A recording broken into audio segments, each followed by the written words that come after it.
Bom dia, povo de Deus.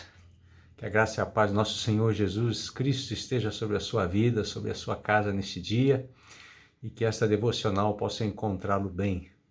Hoje eu quero meditar com você um pouco sobre o tema edificando a casa. O texto é bastante conhecido, mas eu quero ler para você estar acompanhando. Se encontra em Mateus capítulo 7, do verso 24 a 27. Todo aquele, pois, que escuta estas minhas palavras e as pratica, assemelhoei ao homem prudente, que edificou a sua casa sobre a rocha. E desceu a chuva, e correram rios, e assopraram ventos, e combateram aquela casa, e não caiu, porque estava edificado sobre a rocha. E aquele que ouve estas minhas palavras e não as cumpre, compará-lo-ei ao homem insensato que edificou a sua casa sobre a areia.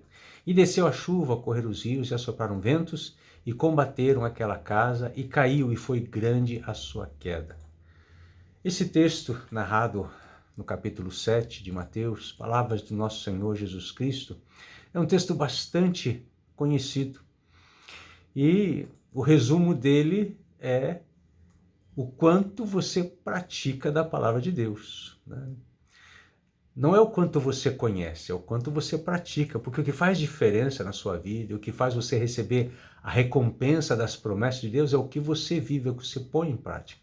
Mas eu quero chamar a sua atenção para alguns aspectos, porque ele está falando de edificação de casa, de desenvolver a casa, sua família, o seu ambiente. E ele fala e comenta nesse texto usando essa figura da casa firmada sobre a rocha. Bom, a rocha, você sabe, a rocha é Jesus Cristo, o nosso firme fundamento, a rocha de esquina, a pedra angular, que os antigos profetas tanto falavam que viriam e que veio e está aí e faz toda a diferença na nossa vida. Mas eu quero chamar a tua atenção para alguns aspectos desse texto. Primeiro deles, toda casa precisa de um fundamento, de um bom fundamento. Você pode aplicar isso na sua vida pessoal, na sua vida conjugal, nos seus relacionamentos, porque a casa representa família, representa casamento, representa filhos. Então, uma casa com um bom fundamento, ela precisa ter amor, respeito, dedicação. E esse fundamento é aquilo que sustenta a casa, aquilo que dá base para que a casa fique firme quando as dificuldades vêm. E o melhor fundamento é o temor a Deus, é a palavra de Deus. Esta é a rocha. E a palavra de Deus é o próprio Cristo, personificado em sua palavra. Então toda casa precisa de um fundamento. Que fundamento você tem colocado na sua casa? Segundo aspecto, toda casa é atingida por intempéries. Intempéries são as situações climáticas adversas, tempestades, ciclones, furacões, terremotos, situações que podem atingir e abalar a casa e o seu fundamento. Corresponde às situações da vida. Quando um casamento está em dificuldade, pode ser abalado, o casamento está sendo testado. Quando dificuldades emocionais, pessoais e conjugais se apresentam, dificuldades financeiras, familiares, essas são as intempéries que podem abalar o relacionamento, que podem abalar o fundamento da casa. O desgaste que muitas vezes acontece nos relacionamentos, quando falta amor e respeito, o relacionamento vai sendo desgastado e às vezes pode chegar um momento em que falar sobre o relacionamento causa dor. Toda casa é atingida por tempestades, por intempéries. Além disso, existem as estações da vida. Assim como no clima nós temos primavera, verão, outono e inverno, assim acontece com um casamento, com a família. Ela passa por estações e todas elas são importantes e nós precisamos estar muito bem com Deus para poder suportar as intempéries. Se o nosso fundamento, a nossa rocha é Jesus Cristo, é a palavra do Senhor, quando as tempestades vierem, a casa vai permanecer firme, porque o Senhor nos sustenta. Amém?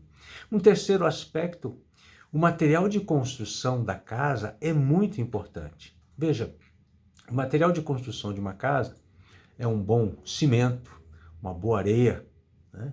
Porque tem qualidades diferentes de areia, um bom tijolo, ferros e outros materiais que são usados, né? Uma boa estrutura de telhado, uma telha forte, tudo isso faz parte da construção de uma casa fisicamente falando. Em termos de família, quando você trata de casa como família, aí existem outros elementos que são muito importantes na construção da casa. Veja só, o amor, fundamental, porque o amor é a cola que nos une, e o amor, e eu não estou falando aqui de paixão, que muitas vezes é aquele fogo momentâneo, mas o amor construído ao longo do tempo, aquele amor de companheirismo, de gostar de estar juntos, de orar juntos, de estar dedicados à construção da família, né, que o casal deve se envolver, depois os filhos também, precisa de muito amor. E o amor é intencional, é uma virtude, você precisa decidir amar sua esposa, seus filhos, se dedicar a elas. A paciência em todo o tempo será necessária, é outro material para a construção dessa casa.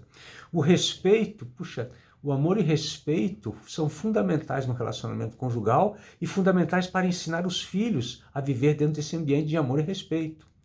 A dedicação, como é importante o marido se dedicar à esposa, a esposa se dedicar ao marido e os pais se dedicarem aos filhos, como isso é importante, e os filhos verem, né, essa dedicação de um para o outro, crescerem num ambiente onde vê o marido ajudando a esposa ajudando o marido, e já estarem sendo formados, preparados para quando tiverem a sua família agirem da mesma forma.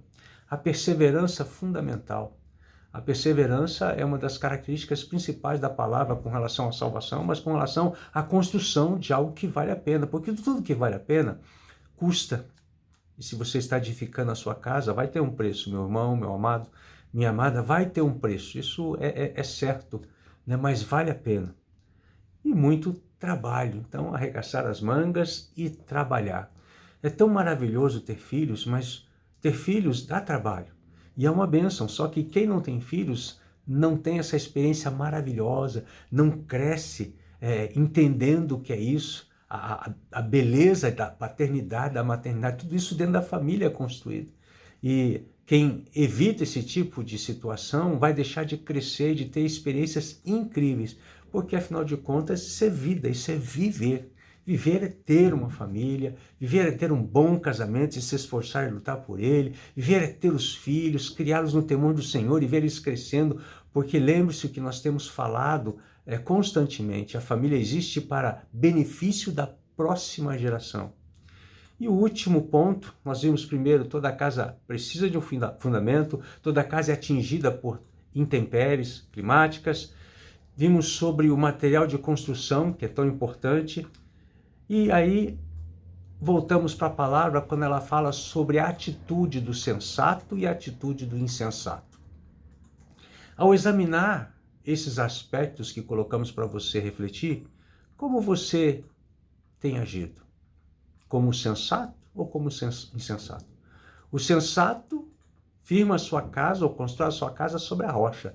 O insensato constrói sobre a areia. Qual casa subsistirá? Qual casamento subsistirá e aguentará firme? Aquele que está firmado na rocha, ou seja, é o sensato que constrói uma família no temor do Senhor. Diz o texto de Provérbios, capítulo 24, versos 3 e 4. Com sabedoria se constrói a casa e com discernimento se consolida. Pelo conhecimento, seus cômodos se enchem do que é precioso e agradável. Veja só, sabedoria se constrói, com discernimento se consolida, e assim você enche de riquezas a sua casa. Um outro texto, Provérbios 14, 1, fala assim: a mulher sábia edifica a sua casa, mas com as próprias mãos a insensata derruba a sua. A mulher sábia que edifica a sua casa é aquela que edifica no temor ao Senhor. O melhor fundamento, a palavra de Deus. Os melhores materiais, amor, paciência, respeito, dedicação, perseverança e muito trabalho. Então, quando você olha para esse texto, faça a você mesmo essa pergunta: como estou edificando a minha casa? Que essa palavra possa abençoar você nessa manhã, faça você reavaliar as suas atitudes e comando da sua casa, para que você possa alinhar a sua casa, a rocha, Jesus Cristo, a palavra de Deus. E assim, quando vierem os problemas, as provações, você suportará bem e a sua casa será uma casa vencedora em nome de Jesus Cristo. Um beijão no seu coração, Deus te abençoe, excelente semana.